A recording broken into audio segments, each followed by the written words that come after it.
Pour le podcast La Bonne Copine, sorti le 3 mai 2025, Zazie s'est livrée comme rarement sur sa vie sentimentale. La chanteuse a notamment expliqué avoir eu de bons amants, mais aussi avoir été dans une relation toxique. La vie amoureuse de Zazie n'a jamais été simple, à en croire ses confidences faites dans le podcast La Bonne Copine, diffusé sur YouTube le 3 mai 2025. La célèbre chanteuse a assuré avoir été presque toute sa vie en couple. Si la plupart de ses histoires ont été jolies, une ne lui a pas laissé que de bons souvenirs.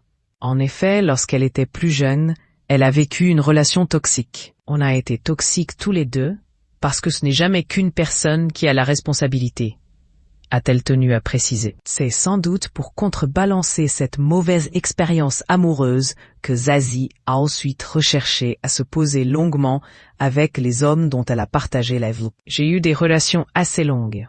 J'ai joué au couple, j'ai été cette femme qui remplit le frigo, même si j'avais évidemment des compagnons qui n'étaient pas des clichés. Mais sans du tout remettre ça en question, parce que j'aimais bien.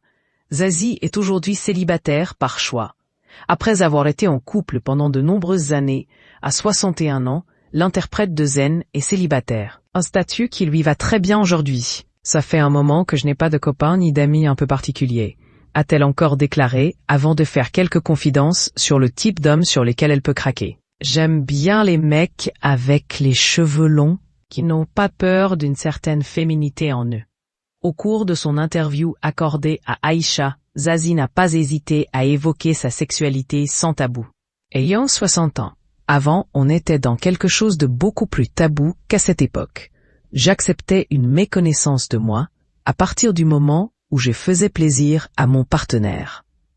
Heureusement, je suis assez épicurienne, donc il y a eu un moment où ça a commencé à m'embêter. Et heureusement aussi, je suis tombée sur de très bons amants. Alors je ne suis pas restée longtemps avec eux, mais ils m'ont vraiment aidé à explorer ma sexualité, a-t-elle encore indiqué, en acceptant aujourd'hui d'être la femme qu'elle a envie d'être.